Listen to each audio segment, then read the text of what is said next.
Esta va a ser la sesión 6 de una secuencia de clases que es hasta la sesión 7.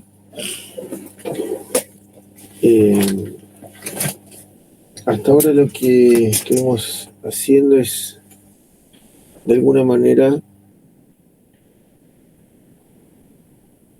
primero hicimos lo que se llama análisis patrimonial, después hicimos lo que se llama análisis económico y ahora estamos con algunos conceptos de análisis financiero.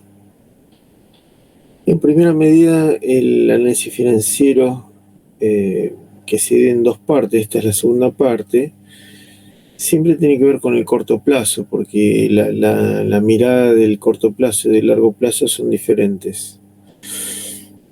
La otra cuestión es que la primera parte del análisis financiero, ten en cuenta que nosotros nos estamos tomando técnicas y herramientas de lo que se llama la administración financiera.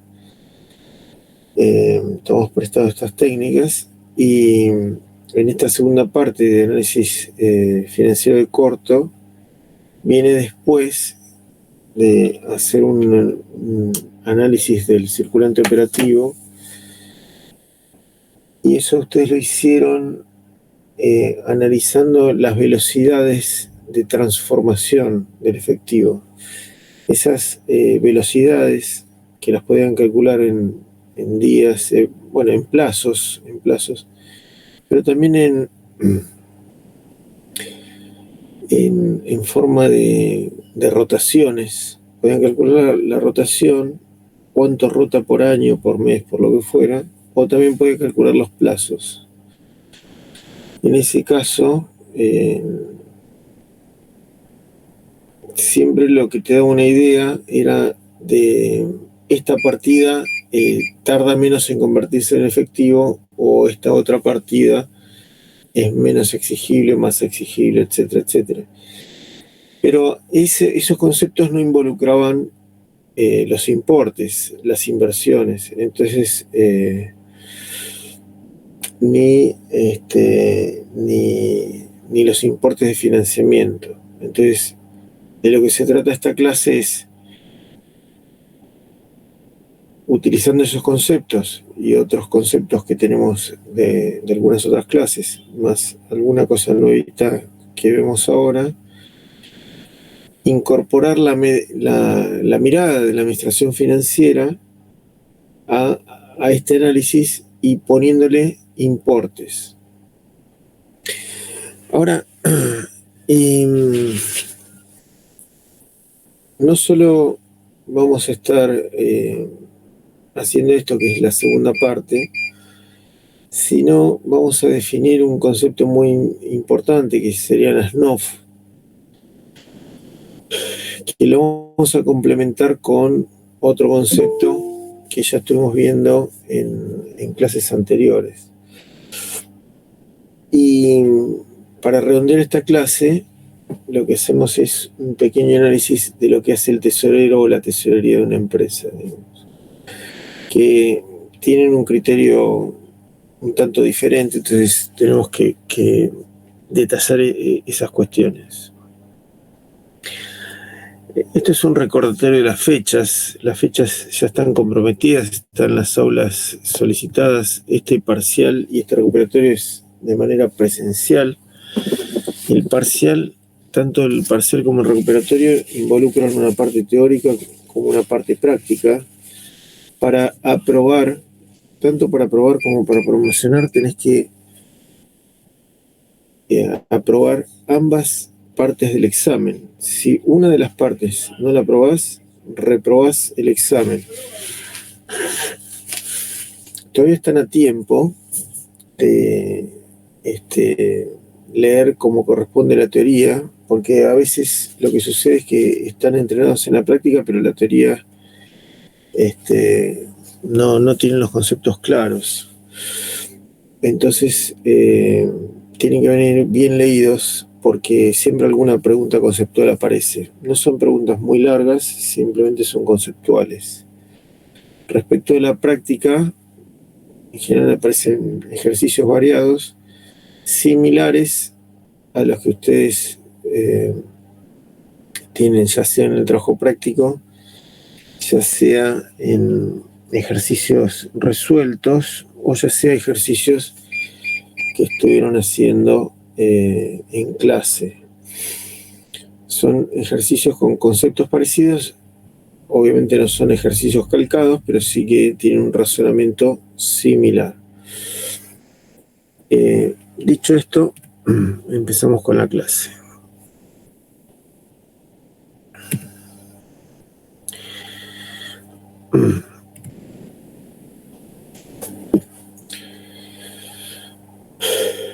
Las decisiones en la administración financiera son de naturaleza diferente, las de corto plazo y las de largo plazo, y se usan herramientas muy diferentes. Entonces, esto, para de alguna manera plasmarlo y tenerlo claro, acá están dibujadas las 5 masas patrimoniales, y lo que está es separadas las masas patrimoniales de corto plazo y de largo plazo, y de hecho tienen nombres diferentes. Uno es, se le dice habitualmente finanzas de la operación o finanzas operacionales, que tienen que ver con el funcionamiento del corto.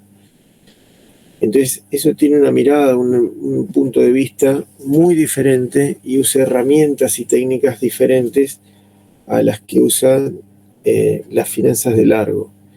Las finanzas de largo en general son finanzas que está involucrada la alta dirección, son decisiones que está involucrada la alta dirección, y se utilizan herramientas totalmente diferentes, incluso se utilizan en muchos casos herramientas que ustedes las han visto en una materia que se llama evaluación de proyectos, donde lo que se hacen es traer a valor presente flujos que uno tiene una hipótesis de que podrían llegar a ocurrir, digamos, ¿no?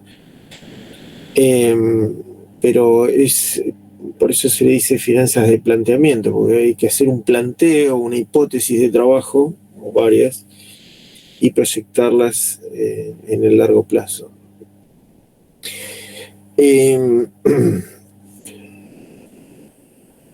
Este es un resumen de lo que vieron en la clase de rotaciones. Lo que vieron es lo que dice arriba de todo, que tiene que ver con un planteo, es un enfoque cíclico promedio. El enfoque cíclico tiene que ver con los ciclos del negocio. Y estos ciclos del negocio, ¿por qué se llama promedio? Bueno,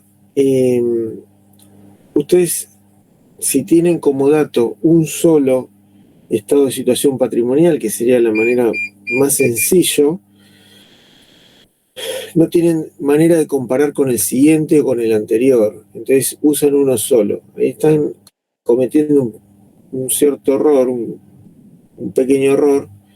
Es mejor siempre tener 2 estados contables y hacer el promedio, sobre todo de las cuentas stock. Pero tengan en cuenta que los datos los sacaste de un solo estado contable, por eso ahí dice monoperiodo. Entonces, esta empresa que estaría dibujada acá en este ejemplo, digamos, el ciclo de inventarios o el ciclo de cobranza de esta empresa en promedio tarda 43 días en cobrar, o 58 días o lo fuera.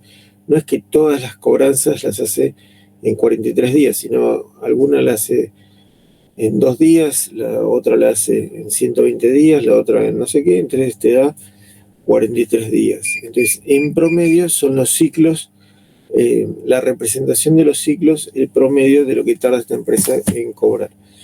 En pagar, en madurar la mercadería, etcétera, etcétera. La parte de abajo es el enfoque, pero es un enfoque monetario. En vez de enfocarte en los tiempos que duran las cosas, te enfocas en la inversión. ¿Cuánto dinero necesitas para tal cosa? ¿Cuánto dinero necesitas para tal otra? Pero el planteo es similar. No es que de alguna manera de asimilar. Y lo que uno pretende, al final de todo, es calcular esto que se llama acá. Antes se llamaba ciclo de caja o ciclo del efectivo, que es el agujero que vos tenés en el corto plazo que cubrir, y acá se llamarán de otra manera, se llaman NOF. NOF quiere decir necesidades operativas de fondos. Otros autores lo llaman de otras maneras, ahora te voy a nombrar algunas maneras para llamarlo, pero en definitiva lo que estamos calculando es cuál es el agujero que hay que salir a cubrir en el corto plazo. Digamos, esto es variable, y entonces son plazos e inversiones promedio. En el año, porque yo tengo el ejercicio anual, suponete, en promedio esta empresa hace una inversión en materia prima, hace una inversión en semi-elaborados, en lo que fuera, de tanta plata, en promedio. Pero algún mes tal vez tengo un dinero mucho más importante y otro mes un dinero menos importante, pero en promedio es tanto. Claro, de alguna manera esto que estuvimos nombrando hasta recién es un enfoque cíclico por un lado, por el otro es monetario, pero sin embargo no deja de ser estático. Estático en el sentido que es un solo periodo, ¿no? Y entonces hay una parte, eso es para entender el concepto, pero en realidad, tanto a la tesorería como al tomador de decisiones le interesa en forma dinámica cómo se mueve esto, porque si no, es como que estás tomando la decisión de hoy que capaz que no te sirve para, no digo para mañana, pero no te sirve para dentro de un mes. Entonces, lo que se hace es lo que se llama el enfoque dinámico, que es la parte de abajo, que es de alguna manera, una vez que está analizada las NOF y está analizado lo que se llama el fondo de maniobra, se solapan uno sobre otro y se toman decisiones respecto de eso. El enfoque dinámico, bueno, se hace en un eje de tiempos a lo largo del tiempo. A grandes rasgos es el contexto de lo que se ve en esta clase. Yo retomo, entonces se llaman preguntas, preguntas disparador, y retomo estas preguntas que son de 3 o 4 clases anteriores, es justamente porque yo le voy a dar una vueltita de tuerca, una vueltita de rosca a todo esto, y necesitamos tener claros los conceptos. Entonces, y ya que tenemos en vista el parcial y lo que fuera, ayudarlos a que no se equivoquen en las respuestas, digamos. Entonces, lo primero que vamos a preguntar es cómo se define el capital de trabajo, cuánto es un nivel adecuado, de qué depende, de qué variables o de qué circunstancias depende, y si es una definición de corto o largo plazo. Por favor, abran el micrófono y me van contando qué les parece.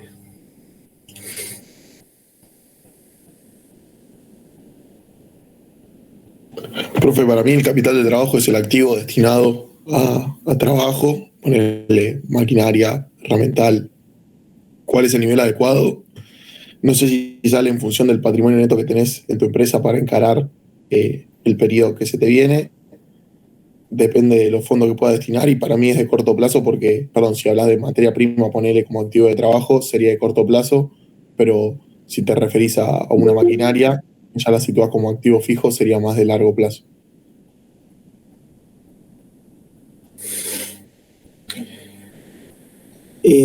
Decime un nombre, porque así me ubico qué dijo cada uno. Porque no estoy viendo yo. Veo la pantalla que ves vos, pero decime. Juan soy. Juan. Bueno, vos dijiste varias cosas y hiciste una mezcla de algunas cosas. Vamos despacio, así yo lo que hago es aclarar, esto quiere decir tal cosa, esto quiere... Vamos despacio, repetime despacio, a ver.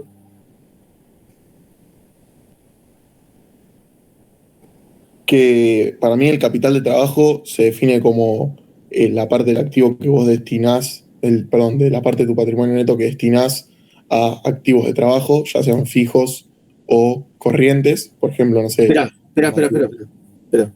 Vamos de vuelta.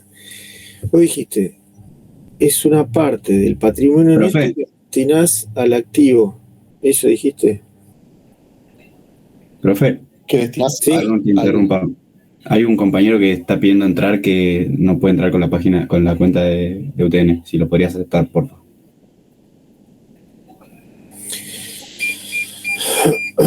Tienen que entrar con UTN, porque si no, yo Sí, tengo que pero hacer estas cosas. se le dio de baja la cuenta. Por eso tiene que entrar con su Gmail. A ver, espérate. Gracias, profe. Ahí ustedes ven la pantalla. Bueno, estábamos con el muchacho este que ahora me olvidé porque estoy tratando de entrar yo con otra computadora. A ver si puedo ver lo que ven ustedes. Espérate, a ver si lo tengo acá. Repetimos, vos me dijiste, es una parte del patrimonio neto para invertir. Repetime la frase que usaste. Yo entiendo que capital de trabajo es una parte del patrimonio neto, o sea, de los fondos que ponen, por ejemplo, unos inversores, que se destina al activo corriente que se va a utilizar en ese periodo para el trabajo a realizar. Por ejemplo, en la compra de materia prima o, no sé, en el pago de salarios. Bueno, espérate. Ahí dijiste varias cosas y yo quiero que lo tengan claro. Espera. Espérate un poquito. Bueno, lo primero es que en realidad el financiamiento para que se utiliza como capital de trabajo surge de el dinero que va a quedar en la empresa más que un año. Ese dinero no necesariamente es aporte de capital. Vos dijiste que era aporte de capital o que era del patrimonio. Pueden ser deudas de largo plazo. Entonces, las deudas de largo más el, las deudas de largo más el patrimonio neto, eso se llama recursos permanentes. La diferencia entre los recursos permanentes y el activo fijo se llama fondo de maniobra o capital de trabajo. Hasta ahí aclaré lo que vos dijiste. Le puse un detalle más para que no nos confundamos. Y vos dijiste, con ese dinero financio y ¿qué más dijiste?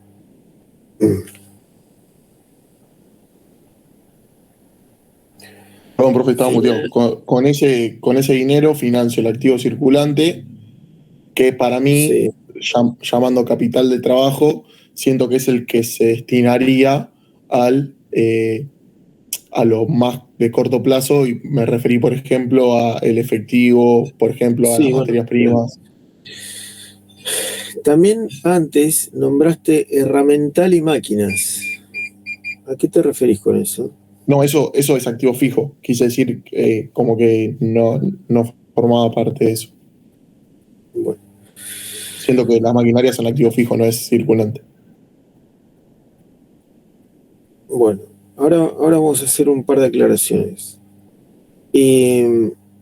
¿Cuánto sería un nivel adecuado? Si es que lo definís bien, ¿cuál sería el nivel adecuado? Puede Eso ser no que lo sea siempre. define perdón, eso no lo define la alta dirección, el nivel adecuado de fondo de maniobra. Mira, la alta dirección sí y no. Ahora te digo por qué. Porque el nivel adecuado, yo ahora te voy a contestar, eh, lo define la alta dirección de acuerdo a qué es lo que quiere hacer con el corto plazo. ¿No? Es una definición. Ahora, no me quiero adelantar, pero sí, lo define la alta dirección. Sigamos con otra pregunta. Ahora te aclaro todo. ¿De qué depende? ¿Vos sabés de qué depende?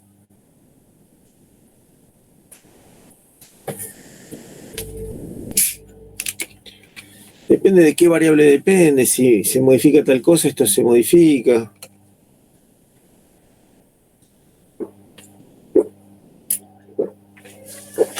De las ventas pronosticadas.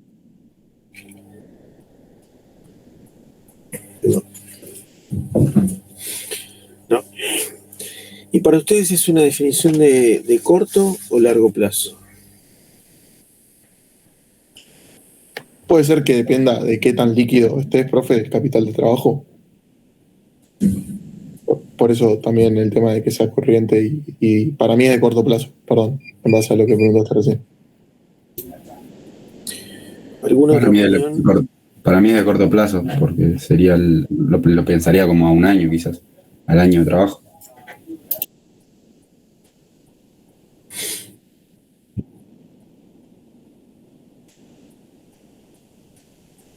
Mm. Bueno, eh, estoy tratando de entrar, pero bueno, porque si no, no veo lo que ven ustedes. Yo veo la pantalla, no importa. El asunto es el siguiente. Acá hay una confusión, ¿no? Y la idea es que todos tengamos claro de qué se trata. Lo primero que voy a decir es que es una definición de largo plazo. Lo segundo que voy a decir es que capital de trabajo a veces lo confunden con delta capital de trabajo o con lo que se llama NOF, necesidades operativas de fondos, o con lo que se llama capital de trabajo requerido. Ese sí es un concepto de corto plazo. Entonces, eh, es muy importante tener en claro qué es una definición de corto y qué es una definición de largo, porque conceptualmente te va a servir para saber qué tenés que hacer o cómo tenés que tomar la decisión o quién va a intervenir en esa decisión, porque si no, no vas a tener claro eh, quién interviene o quién no interviene, qué es lo que tenés que calcular, de dónde podrías sacar los números, etcétera, etcétera. Entonces, todas estas preguntas que están acá se contestan con la definición de fondo de maniobra, que es lo que se llama capital de trabajo, que ahora le voy a volver a aclarar. Esto está en la clase AE2, la segunda clase, donde vemos desequilibrios o equilibrios patrimoniales. Y la discusión tenía que ver con esto. Ahora, en esta clase, damos una vueltita más de rosca y aparecen dos preguntas más. Y es, ¿por qué te parece que una empresa, ahora lo que te dije antes, del fondo de maniobra y capital de trabajo, ahora yo lo voy a aclarar con gráficos y te voy a aclarar de dónde sale y lo que fuera. Pero la idea de esta clase, porque eso es un tema de la sesión 2, es la evolución de eso. Y ahora sí voy a apuntar a la parte dinámica. Y entonces acá dice, ¿por qué una empresa que sus ventas crecen ejercicio tras ejercicio podría terminar en cesación de pagos? O sea, la empresa crece todos los años y sin embargo termina en cesación de pagos. Dice, ¿con qué conceptos se relacionan y con qué plazos se asocian todas estas políticas que se detallan aquí abajo? Nivel de liquidez y estimación del ciclo de caja, nivel estimado de inversión promedio en los inventarios de materia prima y productos terminados, condiciones de venta y políticas de crédito en plazos y precios, condiciones de compra en plazos y precios. Estas dos preguntas que están acá se contestan con la definición de NOF, necesidades operativas de fondos, y con el desarrollo de ese concepto. Entonces lo que vamos a hacer ahora es bueno, primero poner en claro lo que es el fondo de maniobra, repasando algunas cosas de la sesión 2, más los conceptos para llegar a la definición de NOF, que es necesidades operativas de fondos.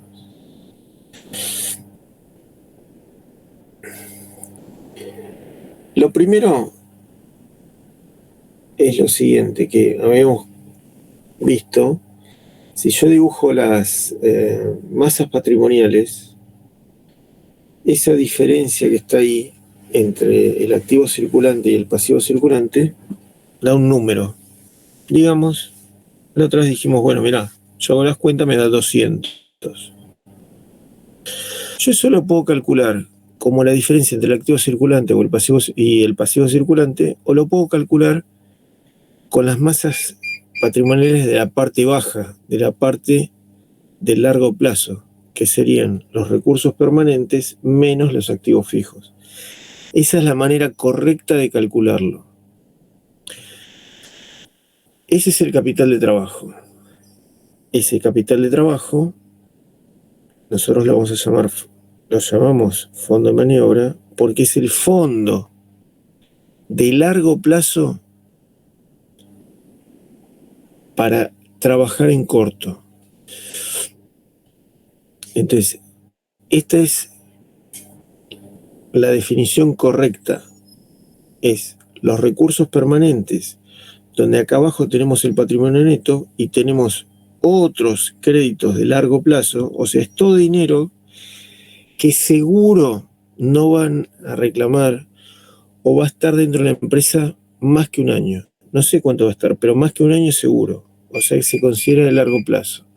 El excedente, la definición de fondo de maniobra, el excedente entre los recursos permanentes y los activos inmovilizados o activos fijos o como quieras llamar, es el fondo de maniobra. Son los fondos de largo para usar en corto.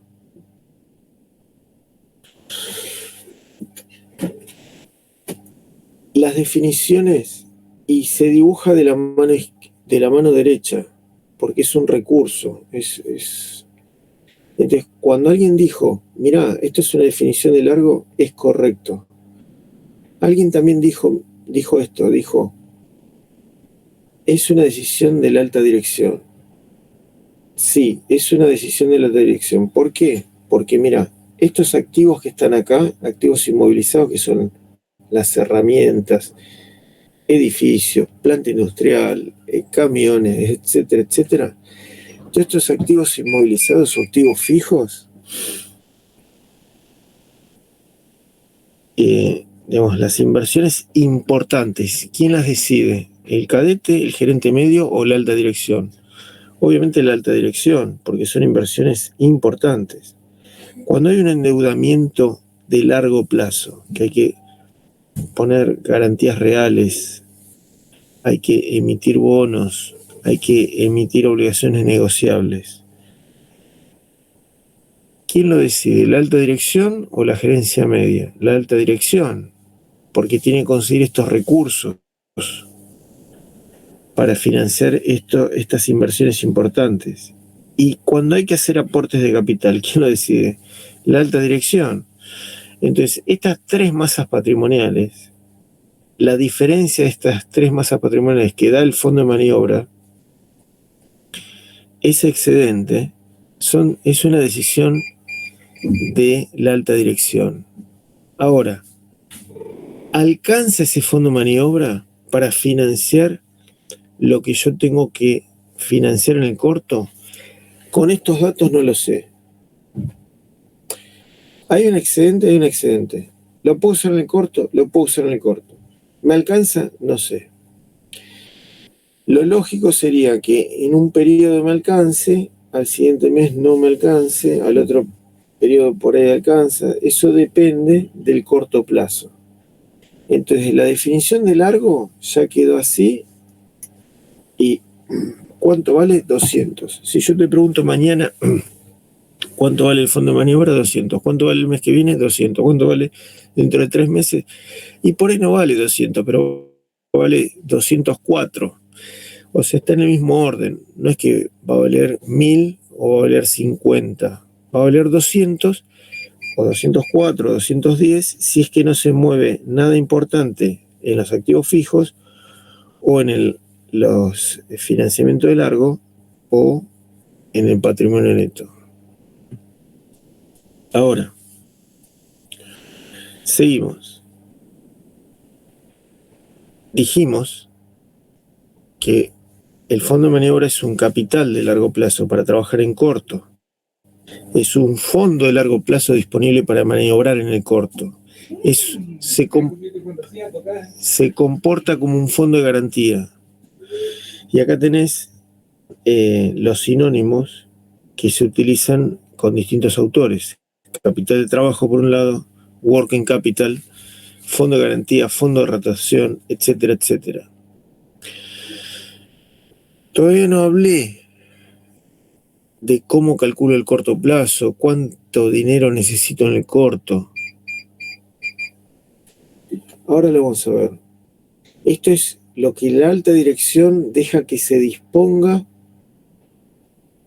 O sea, ya dijo, bueno, mirá, vamos a dejar disponible 20 millones.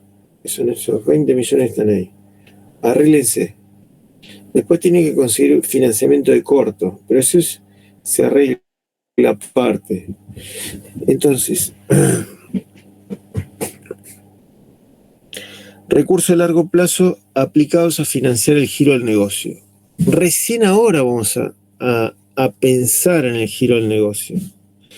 Vamos a pensar en el corto plazo, vamos a pensar cuánta guita necesitamos para comprar materia prima, para transformarlos en semi-elaborados y para transformarlos en productos terminados, porque a esa transformación necesitas pagar la mano de obra, necesitas pagar el consumo de energía, necesitas pagar el alquiler de la planta, etcétera, etcétera. Hay cosas que hay que pagar, que no las puedes dilatar.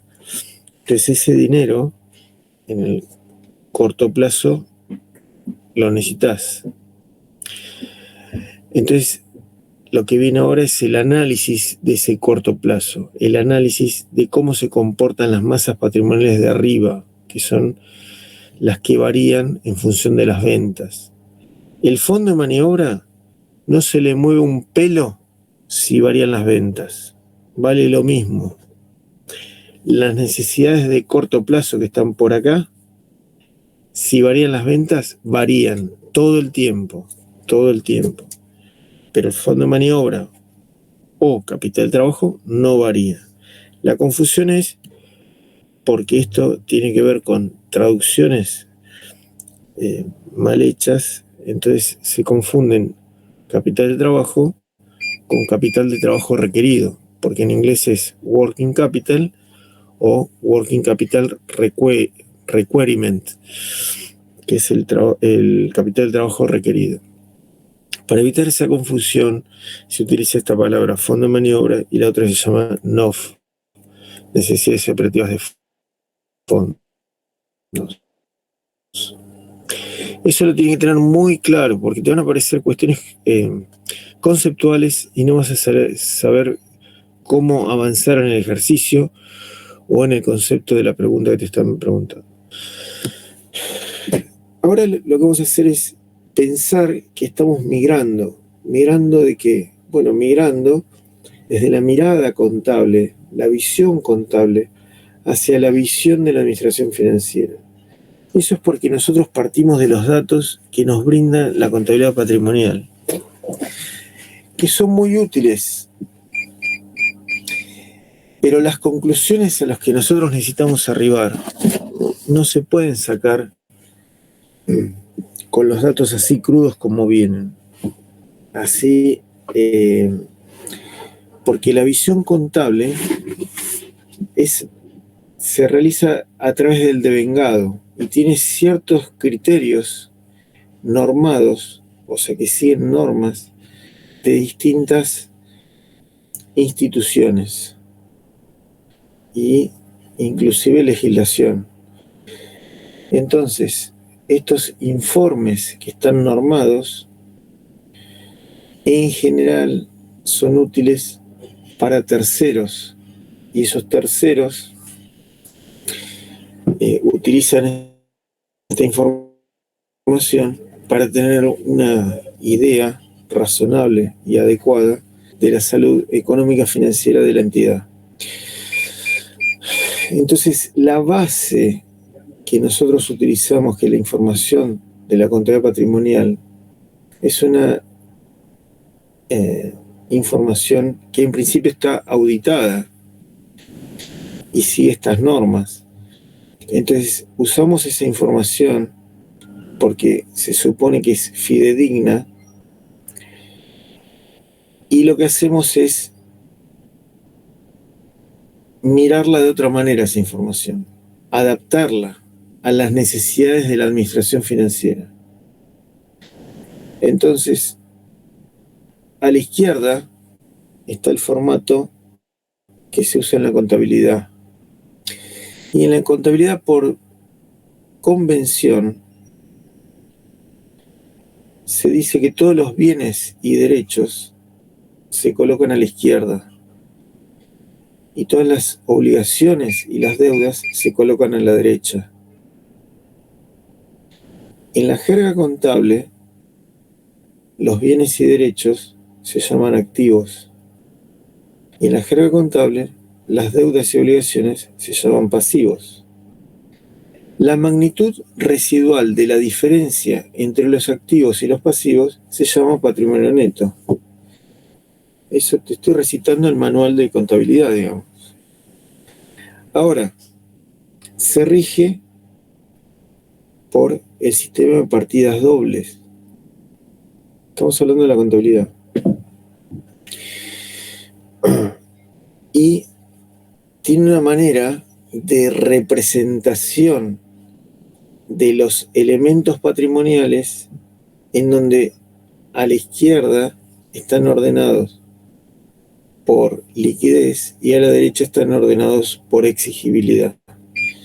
Depende de cada legislación y cada país los representa de cierta manera. Habíamos dicho que en Estados Unidos y toda Latinoamérica se representa lo más líquido arriba y lo más exigible arriba, pero sin embargo en Europa continental es exactamente al revés.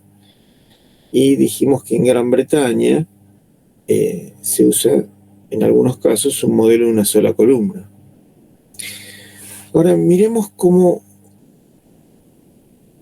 aproxima este concepto la administración financiera, porque no lo mira de la misma manera que la contabilidad. Lo que mira o lo que le interesa a la administración financiera es ver cuáles son las inversiones que hay que realizar, y esas inversiones van a estar a la izquierda, y cuáles son los modos de financiamiento de esas inversiones. Y esos modos de financiamiento van a estar a la derecha. Entonces, la mirada que tiene la administración financiera tiene que ver, si lo querés mirar como mirabas en evaluación de proyectos, es los proyectos y los rendimientos que tienen cada proyecto de inversión, o sea, las inversiones que vos tenés que hacer para obtener cierto rendimiento, y de la mano derecha, cómo financiar en forma óptima esas inversiones. ¿Qué quiere decir financiar en forma óptima? Bueno, elegir las fuentes de financiación adecuadas, que el portfolio de esas fuentes de financiamiento estén en tiempo y forma y no me incrementen la tasa, digamos. Tener la tasa más razonable posible, pero que los fondos estén disponibles para la empresa cuando los necesite. Entonces, las miradas son diferentes, pero sin embargo partimos de la información que brinda la contabilidad patrimonial, o sea, partimos de la misma información.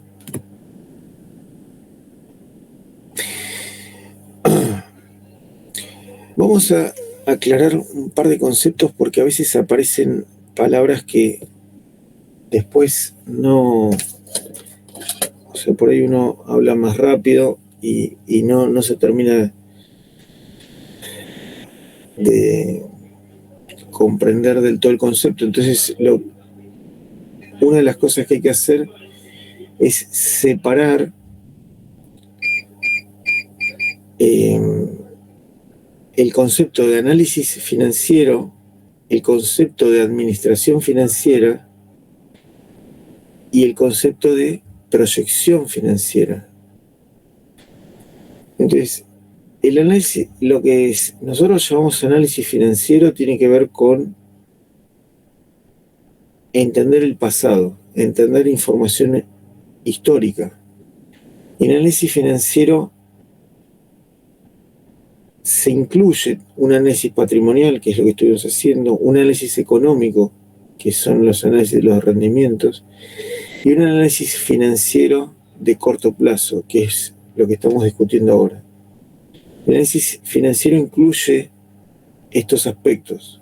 Se le dice en forma resumida análisis financiero, pero es de alguna manera entender la información histórica.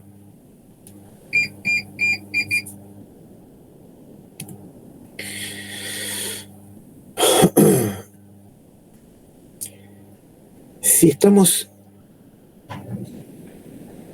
tomando acciones, si estamos gerenciando, tomando decisiones, lo que estamos haciendo es haciendo administración, y administración desde el punto de vista financiero. Eso se llama administración financiera, tomar decisiones hoy, detectando los patrones que correspondan, detectando los inconvenientes, generando diagnósticos y tomando decisiones en la situación actual.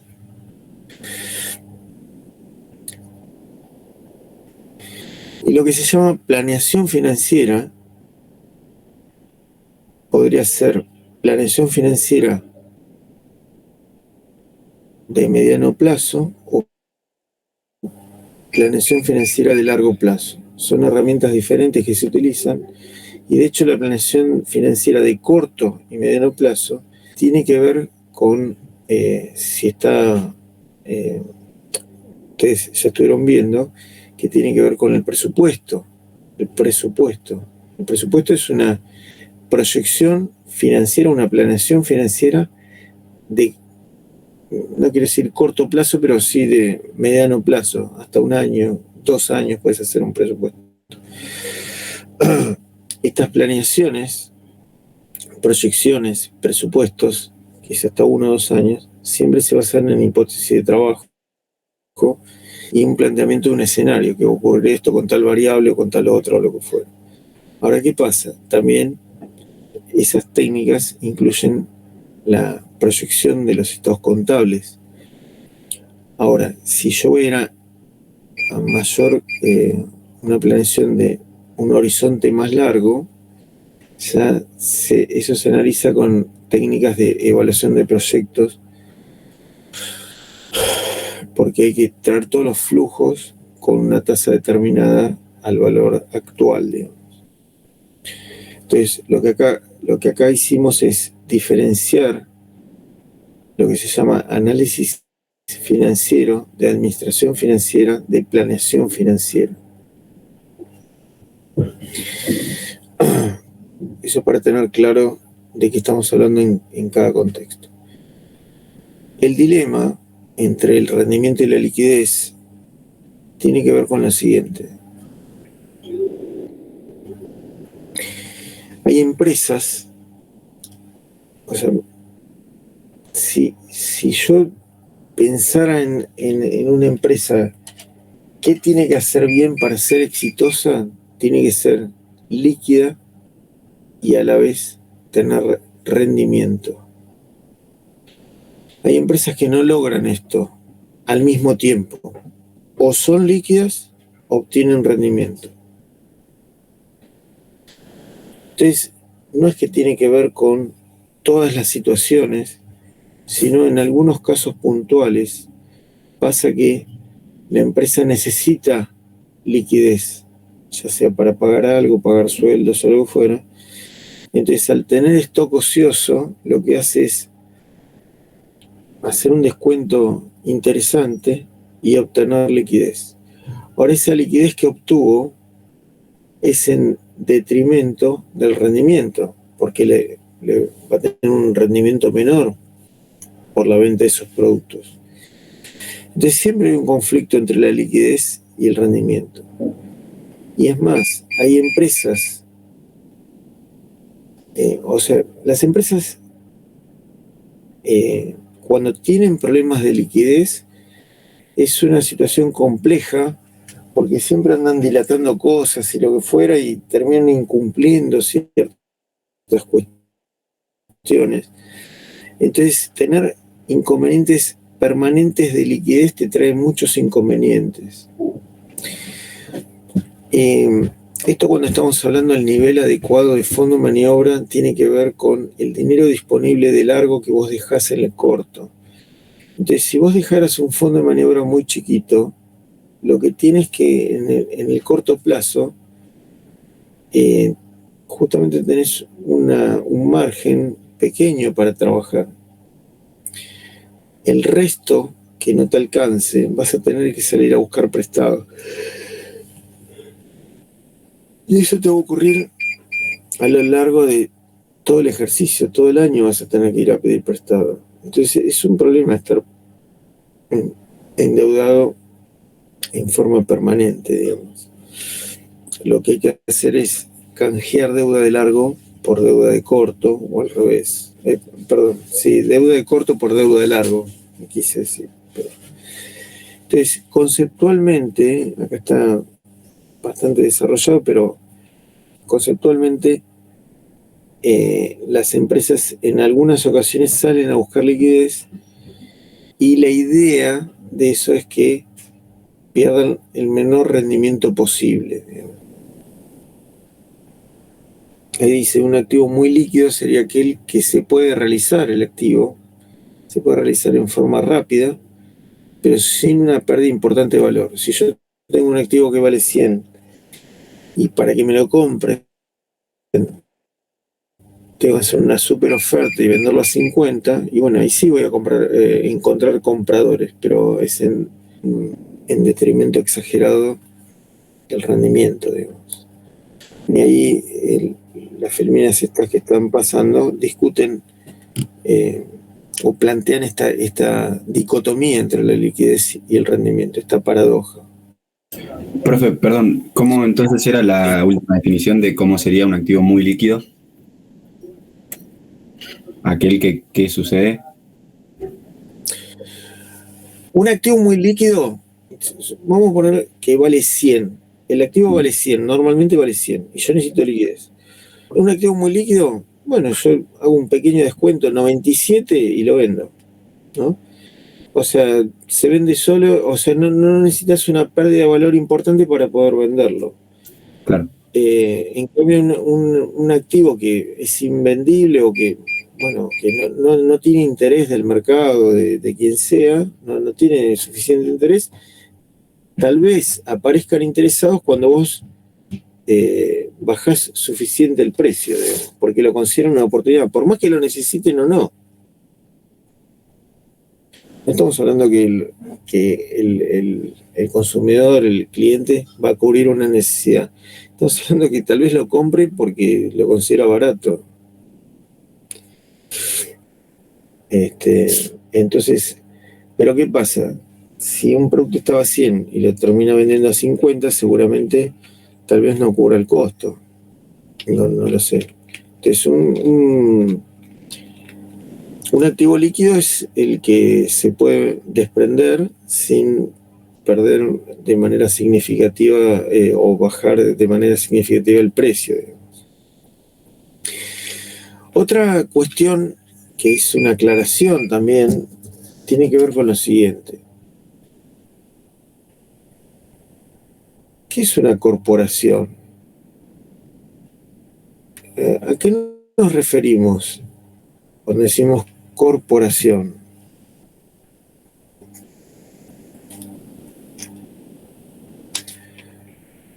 ¿Qué les parece? ¿No es una sociedad anónima?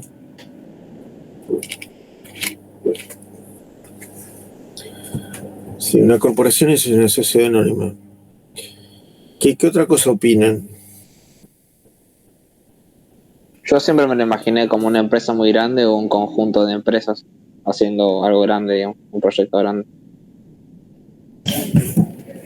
Es un conjunto defendiendo los mismos intereses o sus negocios, digamos, como dijo el último compañero. Bueno, ¿alguna otra opinión?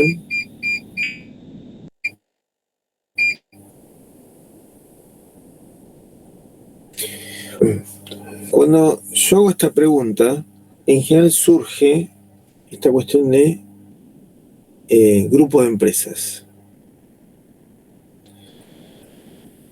Grupo de empresas, en realidad, eh, se llama holding. Hay dos tipos de holding. Hay un holding industrial y un holding financiero, se llama, ¿no? Que sería un conglomerado. Pero lo primero que dijeron, que es una corporación es una sociedad anónima. De hecho, en Estados Unidos, las empresas que son sociedades anónimas terminan con la palabra corp o también terminan con la palabra inc. La palabra inc quiere decir incorporated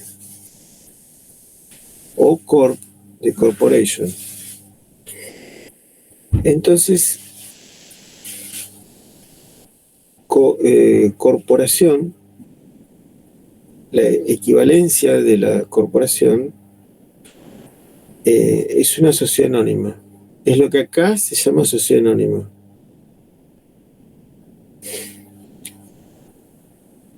Y bueno, si hay grupos de empresas, bueno, se llamará holding o grupos de empresas o lo que fuera. Entonces, ¿qué son las finanzas corporativas? Bueno, justamente son las finanzas, los que estudian las finanzas empresariales. O si te dicen finanzas corporativas, están hablando de finanzas de las empresas, digamos, ¿no? Entonces, esto es una aclaración nada más. Dentro de las finanzas corporativas tenés las finanzas estructurales, que serán las decisiones de largo plazo, tanto de inversión como de financiamiento, y las finanzas operacionales que tienen que ver con la administración financiera del día a día.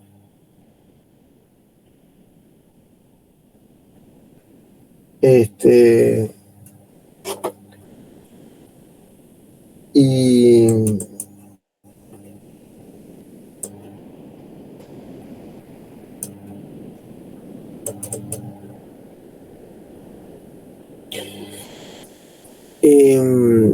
y a grandes rasgos, si ven algunas cuestiones de finanzas, son distintas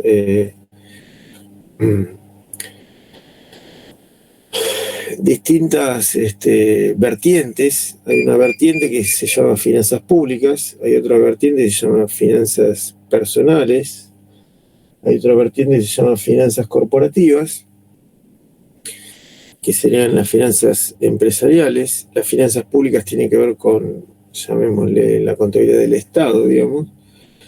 Las finanzas corporativas con las empresas, las finanzas personales tendrán que ver con el patrimonio de las personas. Y después hay una especialización de finanzas en lo que se llama mercado de capitales, que tiene que ver con las cuestiones bursátiles.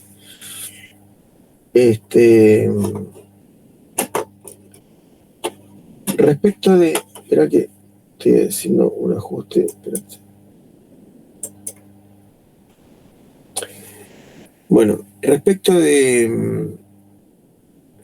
Esto es una aclaración para que veamos cuál es la mirada de la administración financiera. Digamos, justamente, fíjate que a la izquierda empieza a aparecer, acá dice, ¿en qué proyectos invertir? Es lo que le interesa, de alguna manera, al análisis financiero.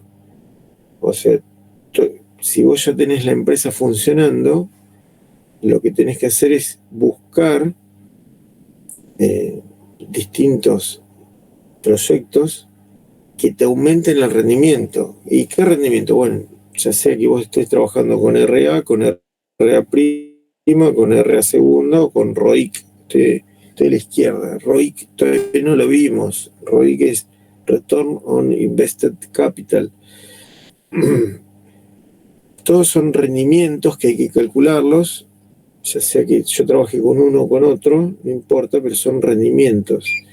Entonces, lo que vos tenés que hacer es incorporar proyectos que igualen o superen el rendimiento promedio, digamos.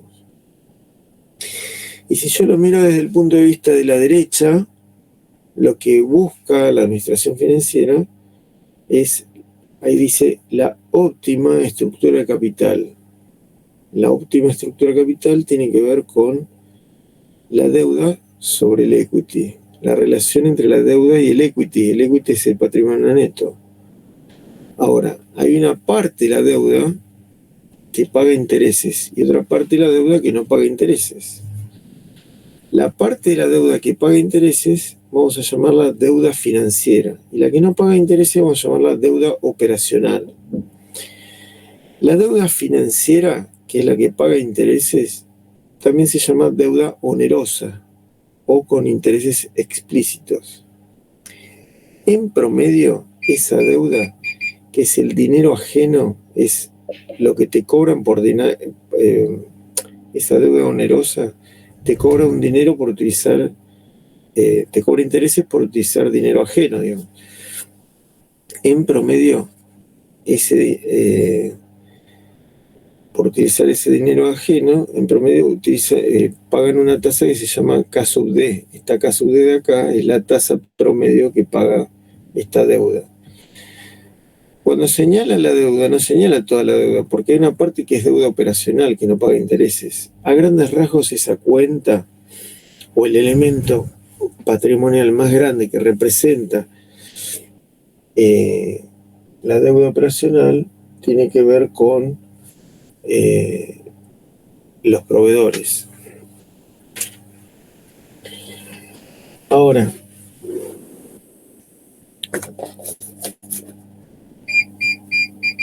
ahí hay otra tasa que se llama K sub E. K sub E es un costo de oportunidad. ¿Y el costo de oportunidad de quién? Del accionista.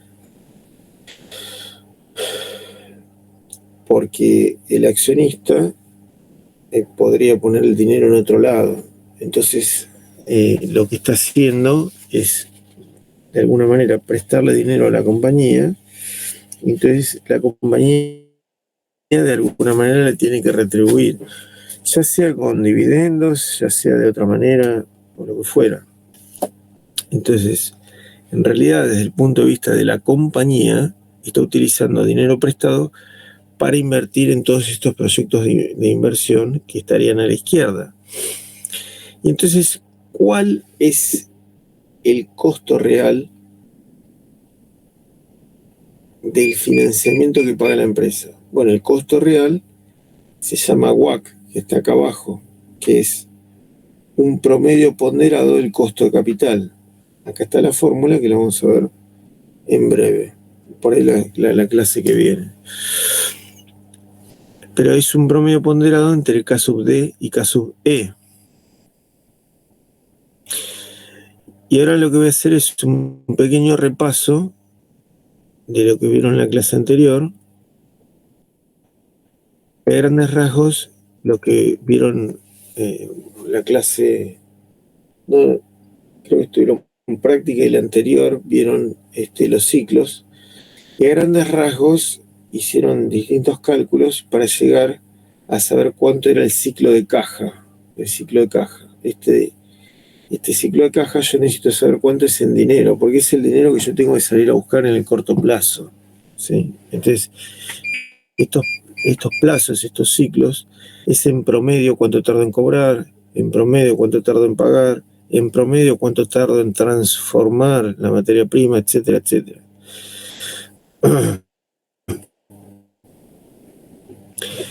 Entonces, esto era desde el punto de vista de los ciclos. Ahora lo que hacemos es tratar de entender cómo es desde el punto de vista de la inversión en dinero.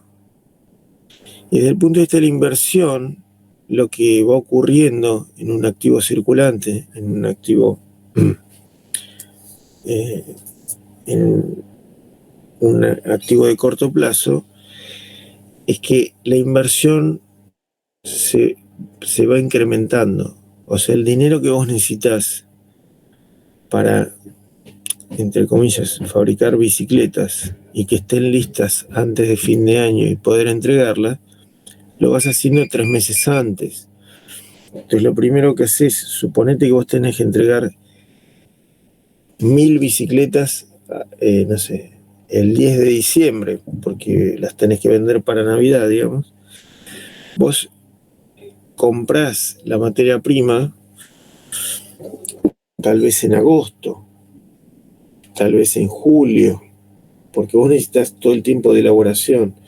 Entonces te entregan esa materia prima, la empezás a transformar, haces inversión en mano de obra, otros gastos, tenés los alquileres, la energía, etcétera, etcétera.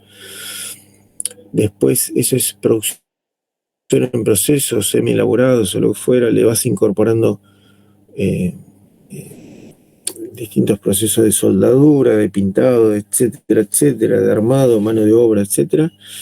Y después ya tenés los productos terminados. Y ahí en los productos terminados tuviste una inversión en materia prima, la mano de obra directa, otros gastos de fabricación.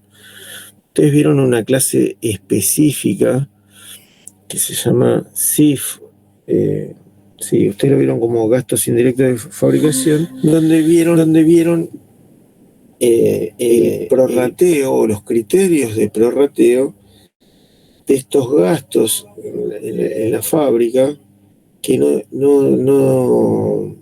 están asignados a un producto o una línea de productos en particular, sino que están asignados, no se asignan en forma directa, sino con un criterio determinado. En algunos casos ese criterio es injusto o termina siendo injusto porque ese criterio era por hora sombra, por kilowatt, por horas máquina, por superficie, bla, bla, bla, bla. Y en algunas empresas termina castigando más a tal línea de producto o menos a tal otra línea de productos. Entonces lo que termina ocurriendo es que yo no tenga bien los costos. Entonces si quisiera ser más estricto en ese tipo de costos o prorratarlos más estrictos, tendría que ir a un sistema ABC costing o algo por el estilo, digamos. Pero si uno ya tiene una historia con esta industria o lo que fuera y ya lo tiene prorrateado adecuadamente y no castiga injustamente, es un método que se puede utilizar. Entonces dijimos que era la inversión, estoy en productos terminados, la inversión en materia prima, mano de obra directa, otros gastos de fabricación y los gastos de almacenamiento, digamos. Si yo tuviera un galpón y tengo para el alquiler, sería el gasto de almacenamiento. Profe, te hago una consulta. Sí. Esta no sería la respuesta a la cuarta pregunta que vos nos planteaste, cómo podía ser que una empresa que sus ventas aumentaban año a año pudiera tener el cese de pagos, la cesación, no me acuerdo si era cesación o cese de pagos, porque esta necesidad de financiamiento te puede hacer terminar en un interés que no te sea rentable a vos y que termines no pudiendo pagar y quebrando, ¿o no? Sí, acá no vas a tener la respuesta, porque yo lo que estoy analizando es otra cosa, bueno, a medida que transcurre el tiempo, yo hasta que no entregue las bicicletas ni siquiera puedo facturar. Y si no puedo facturar, ni siquiera vamos a hablar del pago. Tal vez el pago sea 30 días, 60 días, 90 días a partir de que yo entregué las bicicletas. Entonces, yo hasta el último día que pinto la última bicicleta y le pongo el último, no sé, pedal a la última bicicleta, no puedo entregar el lote de 1000 bicicletas. Entonces yo hago un esfuerzo terrible durante 3 meses o 4, lo que fuera, y me lleva todo este dinero. A eso voy. Ahora, ¿cuánto dinero necesita esta empresa para acumulado, ¿no? Para llegar a entregar ese lote de bicicletas? Bueno, normalmente con lo que yo veo hasta acá sería hasta acá, hasta aquí, pero en realidad no es así. En realidad no es así. Porque hay cierto dinero que nos prestan los proveedores. ¿Y cómo nos prestan? Bueno, porque yo llamé por teléfono y me dieron los pedales, me dieron los manubrios y me dieron, no sé, pintura y me dieron elementos para soldar y cosas por el estilo. Y yo no lo pago al día, lo pago a los 30 días, 60 días, 80 días, lo que fuera. Entonces, hay una parte que me prestan los proveedores. Entonces, la inversión neta resultante es menor a esta sumatoria, es un poco menor. No te digo que los proveedores me resuelven todo, pero una parte resuelven. Es importante, porque me ayudan a que ese ciclo del negocio, ese ciclo que tiene una cierta maduración y lo que fuera, y entonces es menos dinero que yo necesito ir a buscar al mercado, digamos, de alguna manera. Entonces, acá lo que estamos tratando de entender es que hay cierta inversión que hay que hacer. O sea, al tardar, esto no es instantáneo, no se fabrican de un día para el otro, y estamos hablando de un lote importante, un lote de 1000 bicicletas. Y yo ahora esto lo voy a mirar desde el punto de vista dinámico, dentro de un rato. Entonces vamos a ver cómo crecen las ventas y qué significa para una empresa que crezcan las ventas, y ahí está la respuesta de esto que estábamos hablando. Y cuando yo calcule la necesidad de fondos en el corto plazo. Y acá, esto mismo, visto con un eje de tiempos, sería algo similar a esto. Si yo miro la inversión a lo largo del tiempo, los activos fijos vamos a suponer que se mantengan constantes.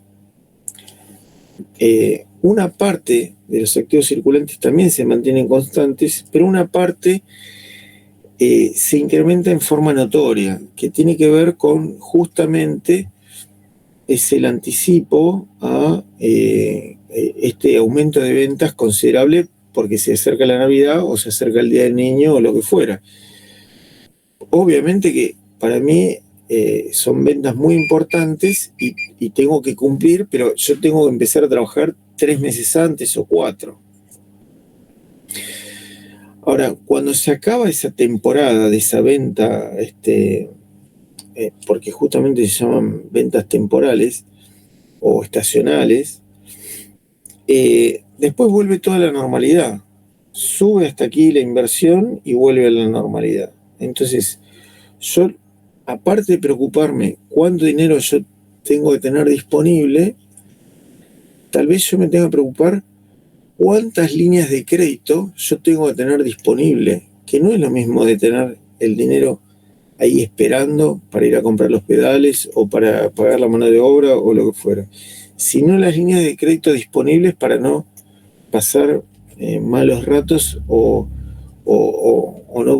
no poder avanzar en comprar cosas de último momento, etcétera, etcétera. Que ahora lo voy a analizar con las masas patrimoniales. Entonces, ahora sí nos vamos a meter en lo que llamamos las finanzas operativas, operacionales y decisiones de corto plazo, y vamos a analizar las masas patrimoniales de arriba.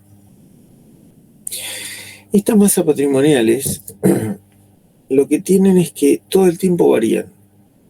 ¿Varían por qué? Porque desde el punto de vista, vamos a suponer que yo tengo que comprar pedales, o tengo que comprar manubrios, o tengo que comprar elementos para soldar, pintura, o lo que fuera, materia prima. Llamo por teléfono y le digo, mándame tantas unidades. Bueno, fenómeno. Me manda las unidades. Vamos a suponer que yo le tengo que pagar lo que vale esa mercadería, 100.000 pesos. Si yo se los pago en el momento, acá hay una cuenta que se llama caja o tesorería o disponible o efectivo. Si yo se lo pagara en el momento, acá hay una cuenta que se llama materia prima por aquí abajo, crece la cuenta de materia prima y baja la cuenta caja. Pero el activo circulante queda igual. El total porque es una transacción que queda neutra para el total de la masa patrimonial activo circulante. Sin embargo, si fuera una transacción donde yo no la pago en el momento, que es financiada, acá hay un incremento de 100.000 pesos de la cuenta materia prima, pero la contrapartida acá, que se llama cuentas por pagar, que tiene que ver con la cuenta de los proveedores, se incrementó en 100.000. Lo que quiere decir, porque esto cuadra, tiene que cuadrar de la mano izquierda y de la mano derecha. Ese es el principio de las partidas dobles. Entonces, lo que sucede es que acá arriba hay como un fuelle que va creciendo y va decreciendo de acuerdo a las transacciones que van ocurriendo, pero de un lado y del otro. Entonces, no es lo mismo haberlo pagado que no haberlo pagado, pero sin embargo, eso hace que crezcan o que decrezcan estas masas patrimoniales. Sin embargo, esta distancia que está acá, que dijimos en algún momento, vamos a suponer que vale 200, va a seguir valiendo 200, porque acá arriba es donde está el fuelle, donde se incrementa y se decrementa el activo circulante y la partida equivalente en el pasivo circulante. Entonces, el análisis ahora, estos son los fuelles, ¿ves? Va creciendo y decreciendo, pero siempre tiene que cuadrar. O sea que la sumatoria de todos los elementos patrimoniales que están a la izquierda dan 1.000. Bueno, la sumatoria de todos los elementos patrimoniales que están a la derecha tienen que dar 1.000. Si no, hay algo que está mal. Es así. Entonces,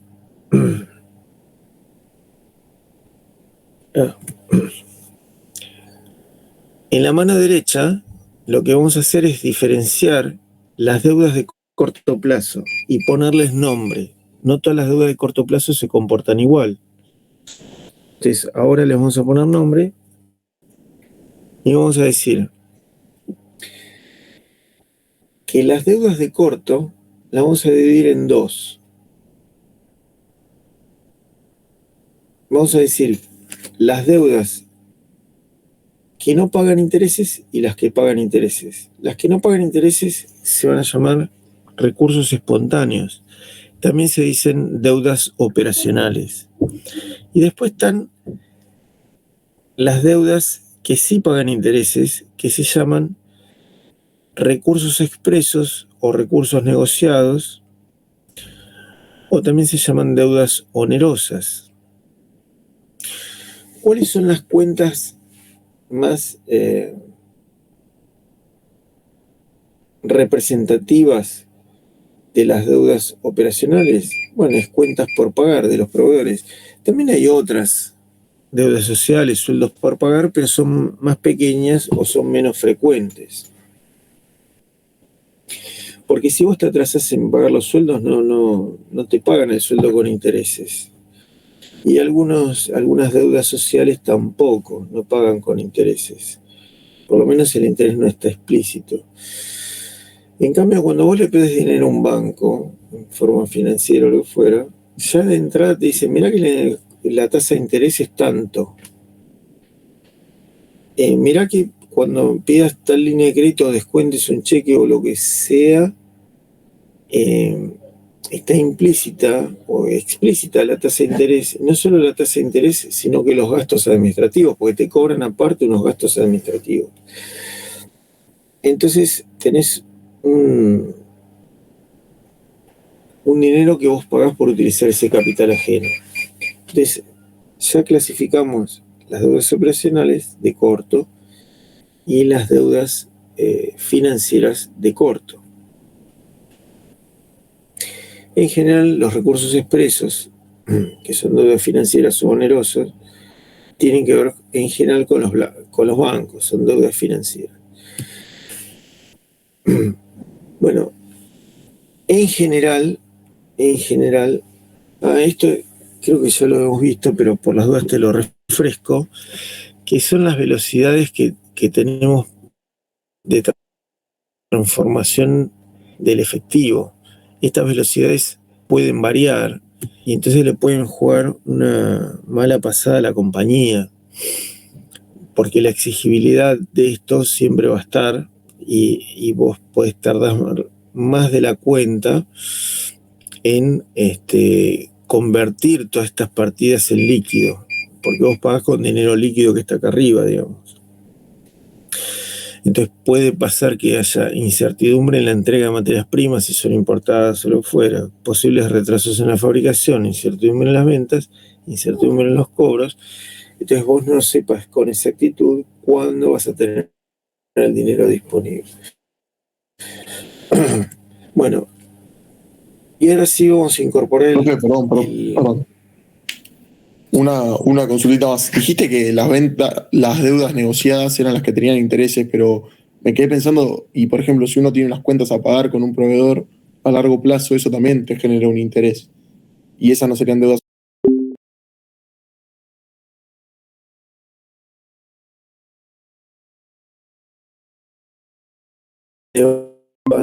Que representa las deudas operacionales son los proveedores. Pero si el proveedor ya te cobra un interés explícito, eso pasa a la categoría de deuda financiera. Lo clasificas distinto. Este proveedor, como está negociado de esta manera y todo, y cobra interés explícito, ya no está en la partida que yo llamo deudas operacionales, sino pasa a la partida de deudas financieras. Es como, en vez de que el banco te preste plata, te la presta el proveedor. Con interés. Buenísimo. Cuando yo hablo que un proveedor te presta sin cobrarte, eso lo que quiere decir es que te da los pedales, te da los manubrios, te da la pintura, te da caños, etcétera, y no te cobra en el momento. Y aunque vos le pagues atrasado 15 días si lo fuera, te cobra lo mismo. Eso es una deuda operacional. Si hay intereses de por medio, sería una deuda financiera. Con interés explícito. Vamos a hablar de las NOF, necesidades operativas de fondo. Entonces estamos hablando de las partidas de corto plazo. Y la pregunta del millón siempre la misma es: ¿cuánto dinero necesita la empresa para su giro operativo? ¿Es cuánto dinero necesitas en el corto plazo? Bueno, definición de NOF. Definición de NOF. Muy importante entender la definición de NOF, porque te va a servir para desarrollar respuestas conceptuales. Las NOF son la diferencia entre el activo circulante operativo y el pasivo circulante operativo. ¿Qué es el pasivo circulante operativo? Son los recursos espontáneos o las deudas operacionales, o a grandes rasgos los proveedores, a grandes rasgos. ¿Qué es el activo circulante operativo? Bueno, es una parte importante del activo circulante. Es todo el activo circulante menos la tesorería. Menos la tesorería. La diferencia entre el activo circulante operativo y el pasivo circulante operativo es las NOF. Esto menos esto me da las NOF. Y esa es el verdadero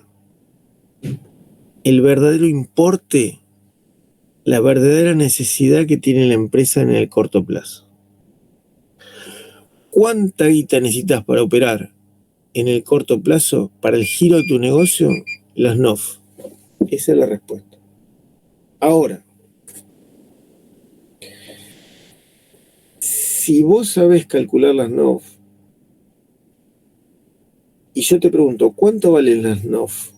Entonces vos lo calculás y valen 300. Y yo te vuelvo a preguntar, ¿y cuánto valen? Te pregunté hoy, ¿cuánto valen 300? ¿Cuánto valen dentro de un mes? Mira, pueden valer 500, puede valer 50, puede valer 300 también, puede valer 1000.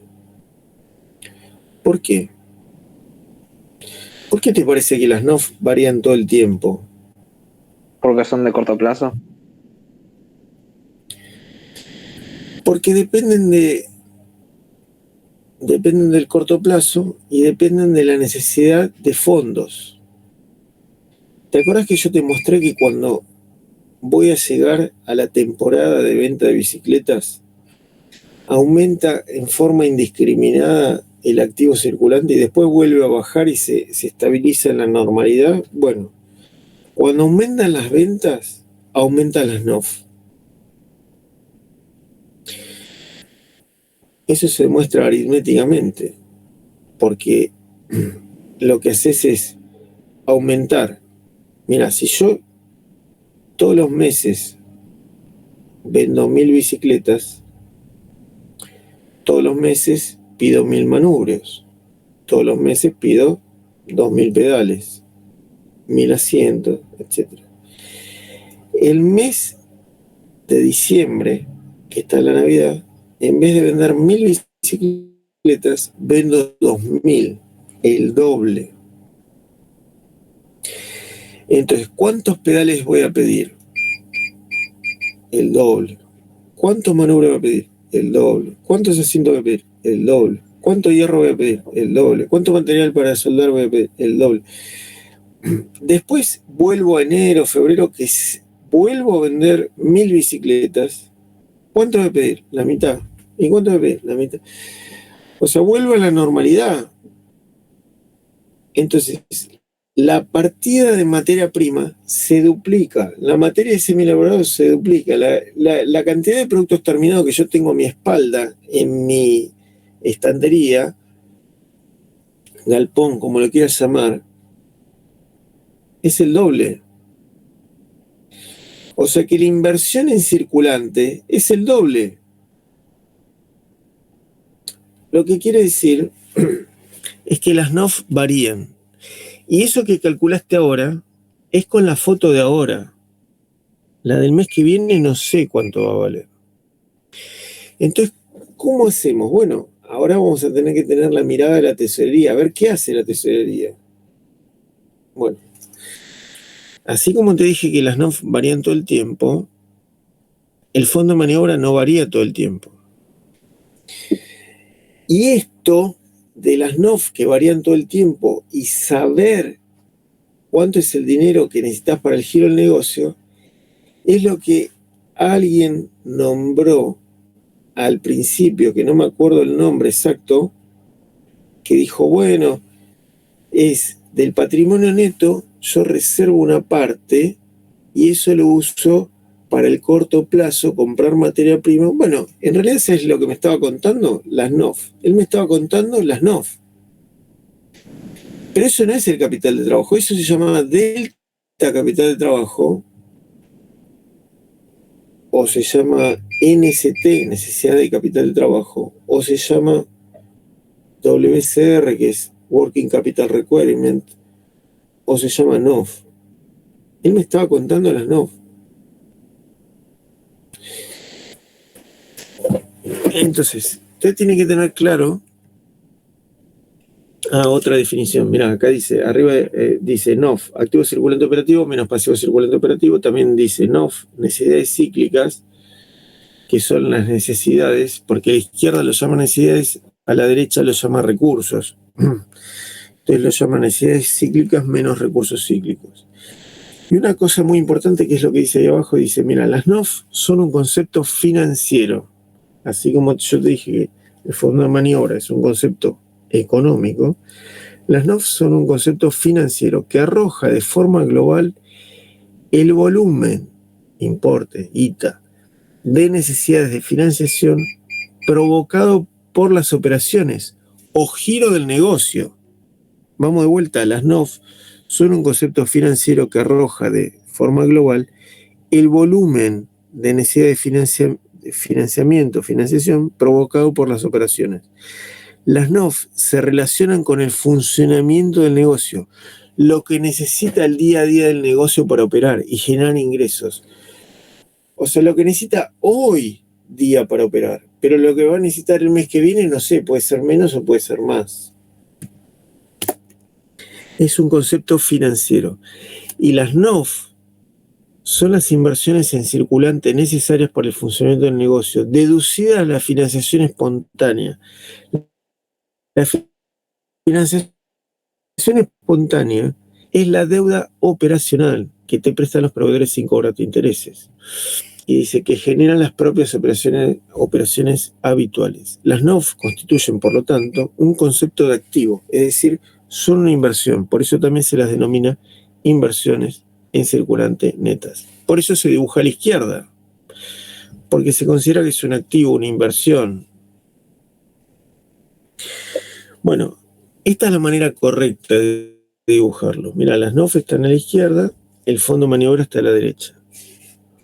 Uno llamamos capital de trabajo y el otro es la variación del capital de trabajo.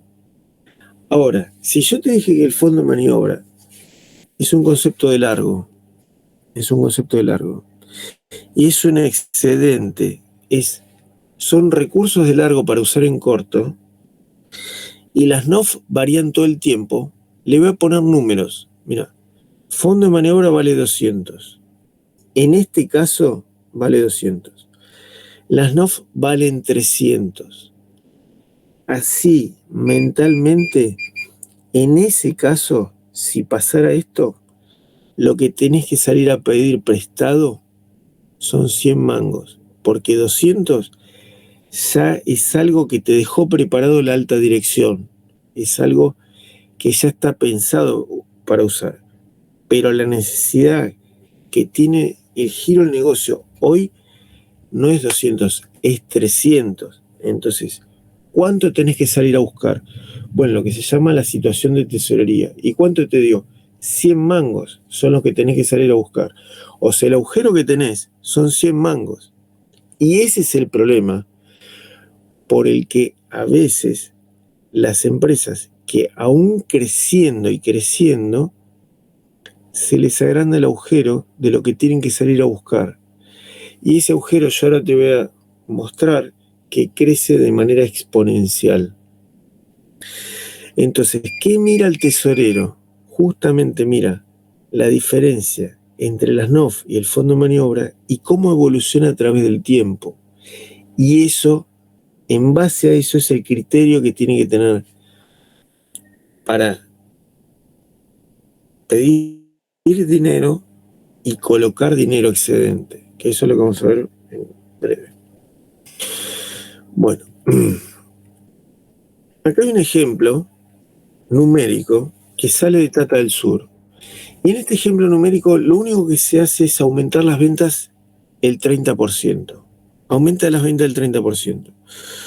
Cuando yo aumento las ventas el 30%, acá hay un gráfico acá arriba donde en Tata del Sur calculan, por un lado el fondo de maniobra que da 220 y por otro lado calculan a la izquierda las NOF que valen 2.88. La diferencia entre ambas se llama situación de tesorería. La diferencia entre ambas es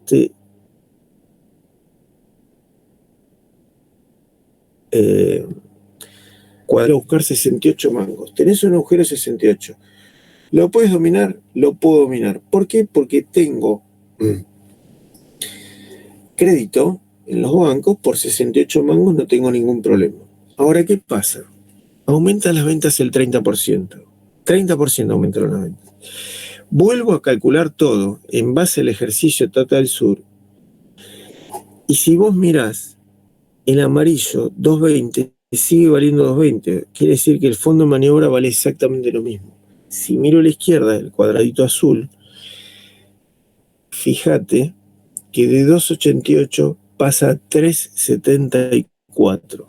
Si yo no tengo una calculadora, pero a ver, agarro el teléfono, hago, mira, 3,74 dividido 2,88 te da alrededor del 30%. O sea, quiere decir que las NOF en forma proporcional crecieron en forma proporcional a las ventas. Hasta ahí 10 puntos. El fondo de maniobra se mantuvo igual, intachable igual. Pero la diferencia entre las NOF y el fondo de maniobra es 154. Si yo, para que te lo calculo, te digo 154, o sea, la situación de tesorería, que es ese cuadradito rojo, pasó de 68 a 154. Mira, si yo te hago 154 dividido 68, creció el 126%. Mira, mientras que las ventas aumentaron el 30% y las NOF aumentaron el 30%, el agujero que vos tenías aumentó el 127% o 126%. O sea, que el dinero que tenés que salir a buscar aumenta en forma más que proporcional que lo que aumenta tus ventas. Esa es la respuesta. Si vos tuvieras tus líneas de crédito eran por 100 y ahora tenés que salir a buscar 154, te dicen, no, yo hasta 100 te presto porque tenés firmado acá el aval por 100. Los 54 andá y rebuscátelas. Entonces, viste, yo te dije, mirá, una empresa que crece año tras año, bueno, lo que ocurre es que el crecimiento hay que financiarlo. ¿Quién lo financia? ¿Lo de corto o lo de largo? Bueno, tal vez lo que tenés que hacer es una decisión de largo y aumentar el fondo de maniobra para que otro pedacito más de fondo de maniobra financien en las NOF, digamos. Bueno, y acá la conclusión a grandes rasgos es que mientras que, bueno, acá vuelve a bajar y todo, mientras que el fondo de maniobra se mantiene constante y las NOF aumentan en forma proporcional a las ventas, no el número exacto, pero podrían, si las ventas son el 30, bueno, las NOF serán el 28, el 32, el 35, pero en ese orden. La situación de tesorería quedaba negativa y es que vos tenés que salir a buscar ese dinero, ahora tenés que salir a buscar más que proporcional que el 30%, un 126%. Entonces, la conclusión de esto es que crecer hay que financiarlo. Tenés que poder financiarlo. Vamos a mirar un poco cómo piensa la tesorería. Y el análisis de la tesorería tiene que ver con esa partida que está ahí, que tiene que ver con las disponibilidades, lo disponible, el dinero que hay en caja, ya vemos, todas las cuentas, todos los elementos patrimoniales que se parecen al efectivo, que será caja, banco 1, banco 2, banco no sé cuánto, plazo fijo que se venció y está disponible, todo está ahí, ¿no? Y lo vamos a llamar disponibilidades o tesorería o disponible. Bueno, eso a quien lo maneja la tesorería, el tesorero, lo que fuera. Ahora, tenés que pensar que la tesorería mira las cosas distinto que la contabilidad. ¿Por qué lo mira todo distinto? Bueno, porque la contabilidad se basa en el criterio del devengado, que es lo que estamos a la izquierda. O sea, hace todos los ingresos menos todos los costos y gastos y le da un beneficio teórico, un beneficio económico. Pero la tesorería no hace eso. La tesorería lo que le importa es cuánto dinero le va a ingresar y cuánto dinero tiene que pagar. Habíamos usado el ejemplo de un camión, que yo compro un camión 10 millones de pesos. A la tesorería. Y después habíamos dicho, mirá, como el camión lo tengo que depreciar en 5 años, si fuera la depreciación lineal, bueno, yo castigo 5 ejercicios a 2 millones cada año. Entonces, bueno, es el artilugio contable que yo tengo para castigar 5 ejercicios y poder decirle a cada ejercicio, bueno, 2 millones en cada uno, para poder representar el desgaste del activo.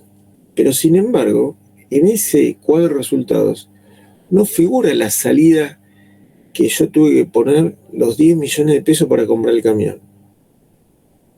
En ese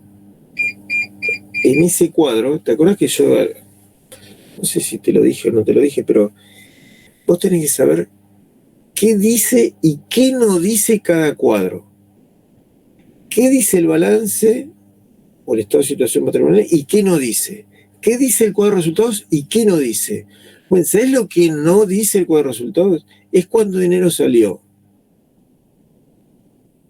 Tampoco dice cuánto dinero ingresó, porque el número superior del cuadro de resultados dice cuánto vendiste, cuántos son las ventas, no dice cuánto cobraste. Vos vendiste 100, pero vos pudiste haber cobrado 99, o pudiste haber cobrado 10, o pudiste haber cobrado 50. Eso no lo dice el cuadro de resultados. Pero al tesorero sí le importa. Porque al tesorero también importa que tuvo que poner los 10 millones cuando vos compraste el camión. ¿Y los 10 millones de dónde salieron? Bueno, ese es otro problema. Pero no sé si salieron de las ventas. ¿Y cómo lo representa la contabilidad? Bueno, lo representa, pero la salida sí está representada, pero lo que no está representado es en el costo. Y en el costo lo representa castigando, en este caso, 5 ejercicios, a través de una cuenta llamada amortizaciones y depreciaciones del periodo.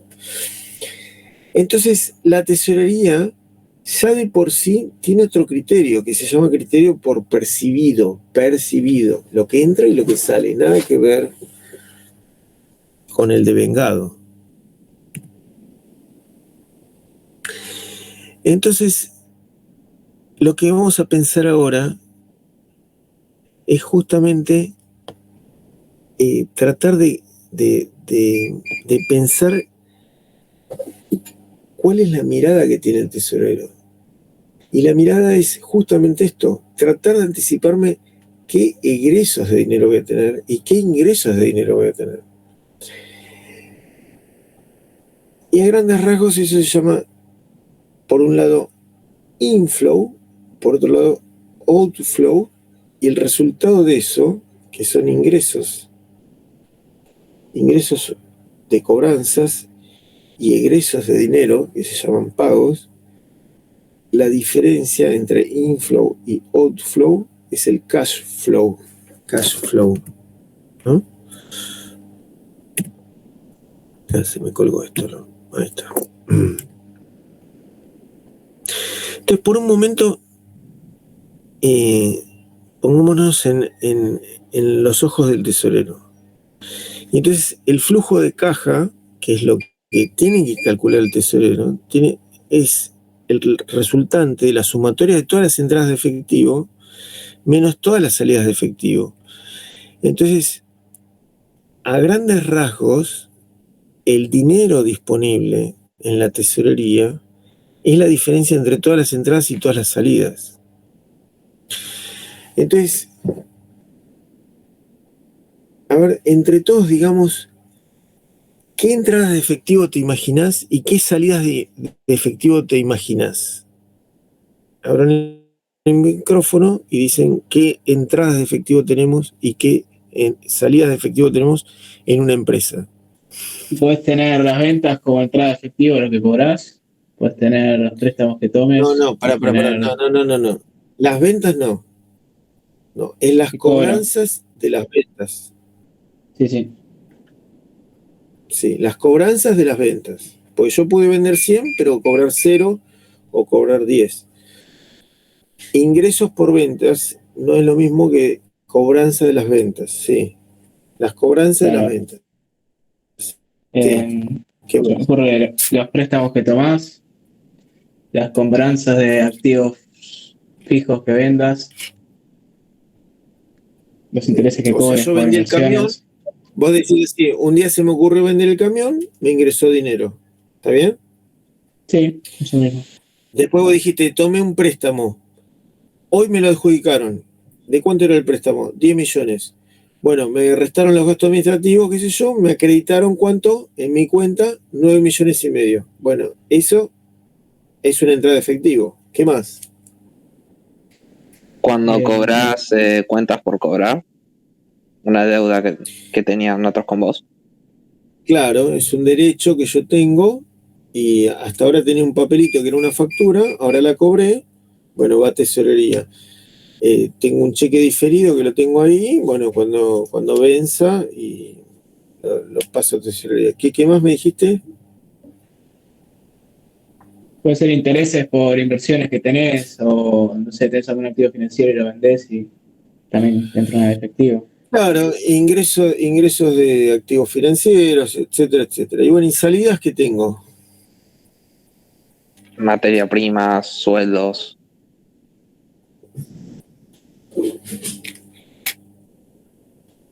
Sí, pagos de cosas que compré hace 6 meses. Eh, bueno, la compra del camión. Estoy comprando un activo fijo. Básicamente Acá las sí, percepciones que tengas vos y que las quieras pagar con dinero son salidas de efectivo. los egresos, todos los egresos. Ahora, mira esto, ¿no? Mira que lo que. Fíjate esto. Antes habíamos dicho lo siguiente. Che, las empresas no se pueden quedar sin liquidez. ¿Por qué? Bueno, porque siempre algo tienen que pagar, ¿cierto? Los sueldos los tenés que pagar, qué sé yo, la luz la tenés que pagar, pues si no te cortan la luz, por decir, ¿no es cierto? Algunas cosas son indispensables. Entonces, imagínate el disponible, ¿no es cierto? Es la altura del tanque este que vos ves acá, de la bañera. ¿Ves la bañera que está ahí?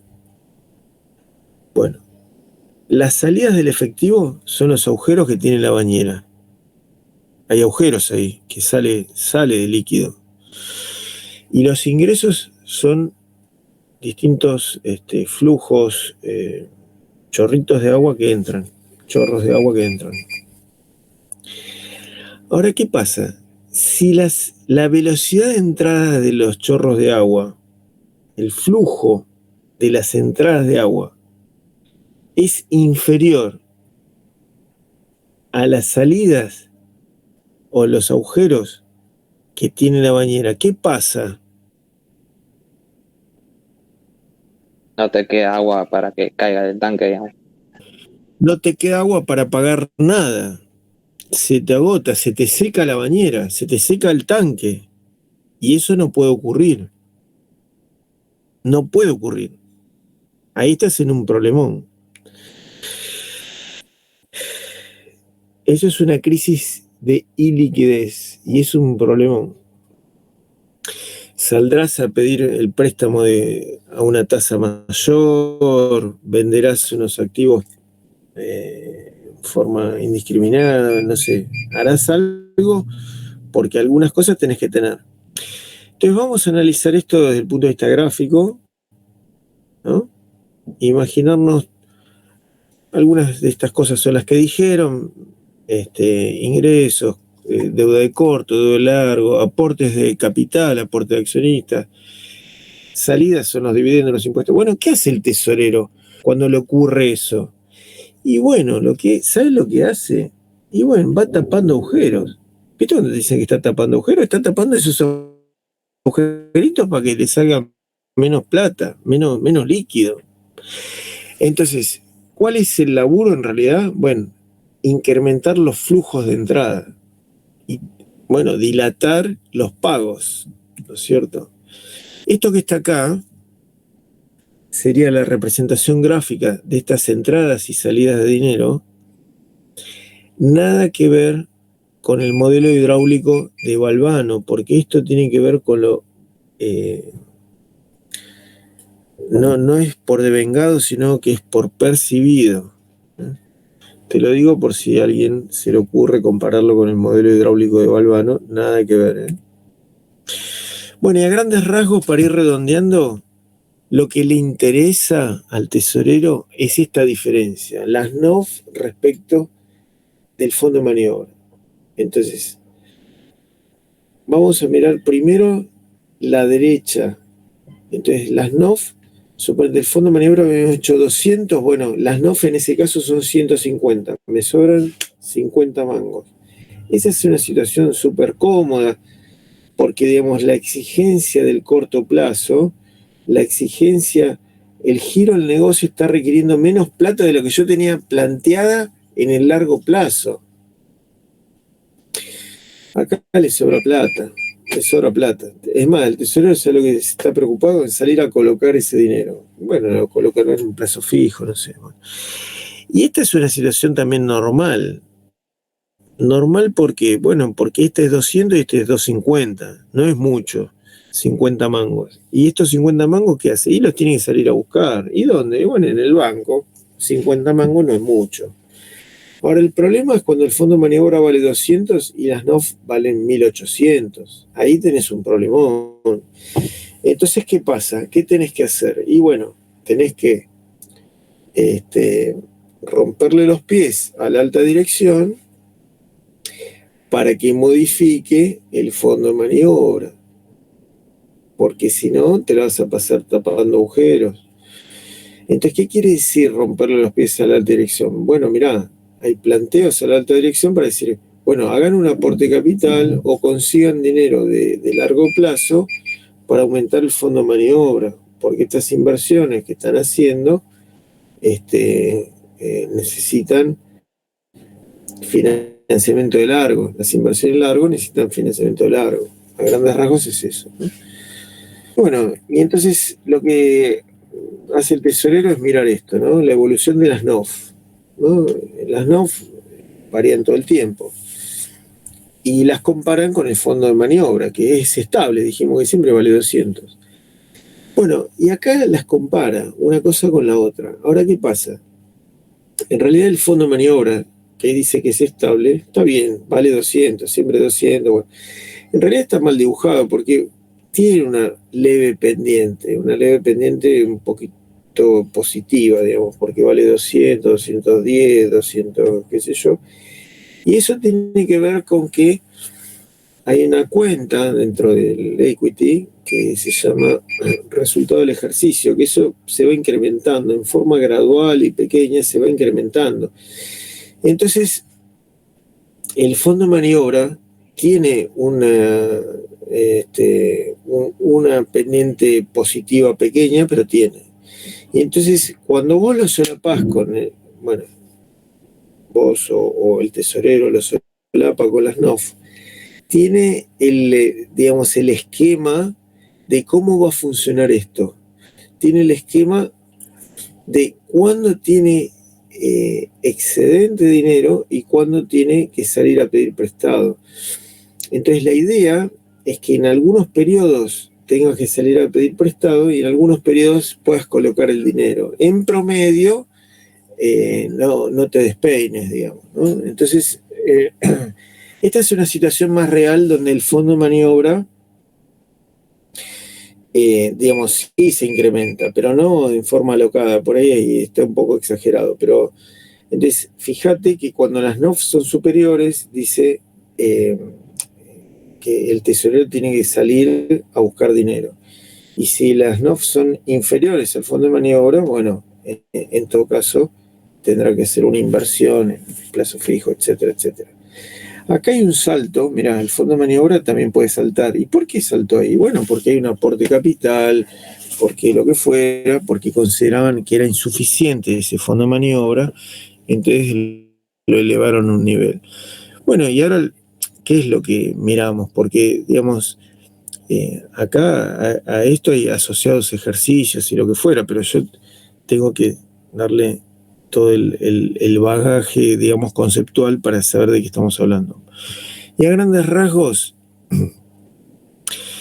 la tesorería tiene tres situaciones o tres estrategias, digamos, a grandes rasgos, de acuerdo a lo que le dictó la alta dirección. La alta dirección puede decir tener un fondo de maniobra muy grande, un fondo de maniobra muy chico, uno promediamente mediano, digamos. Si tiene un fondo de maniobra muy grande, lo que quiere decir es que casi todas las situaciones de las NOF, vamos a dibujarlo esto, ¿no? Este es el caso del fondo de maniobra muy grande. Bueno, mira, se llama tesorería relajada, estrategia relajada, qué sé yo. Bueno, por una decisión determinada, bueno, mira, ¿sabes qué? En vez de 200, el fondo de maniobra lo vamos a definir en 500. Entonces, todas las situaciones de las NOF que vos me nombrás, que te aumenta la bicicleta, qué sé yo, mira, están todas cubiertas, listo, ¿no? Mira, no quiero saber nada, listo. Ahora, ¿qué pasa? Tener un fondo de maniobra alto y también tenés un costo de oportunidad ahí, o sea, tenés dinero o aportes de capital o dinero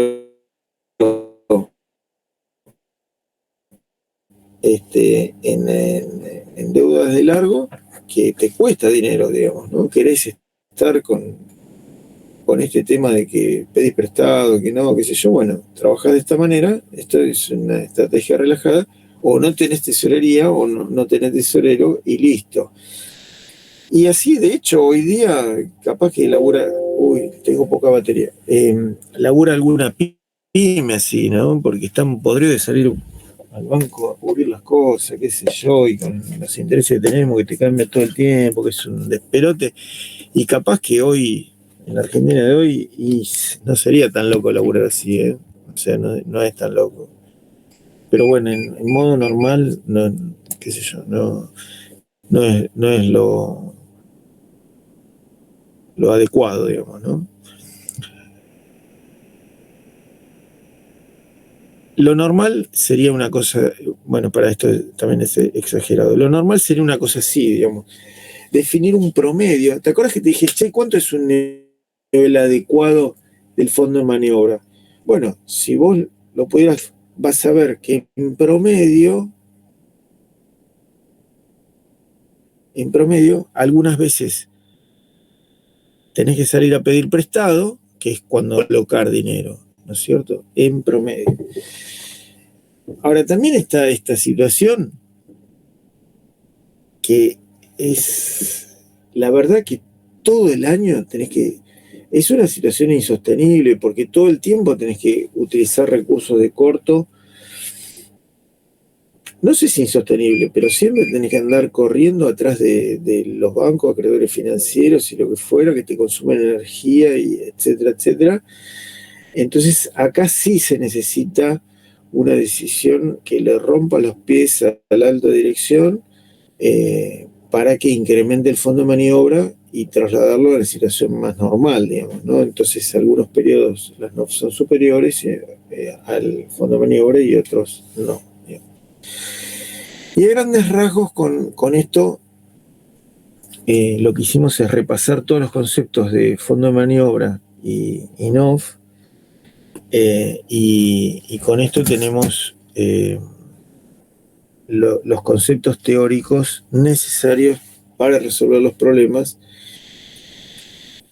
y espero que a partir de ahora, con la lectura de esto y con los conceptos que fuimos repasando, contesten adecuadamente lo que tiene que ver con el capital de trabajo, ya sea en el largo plazo, y lo que tiene que ver con las variaciones de capital de trabajo en el corto plazo.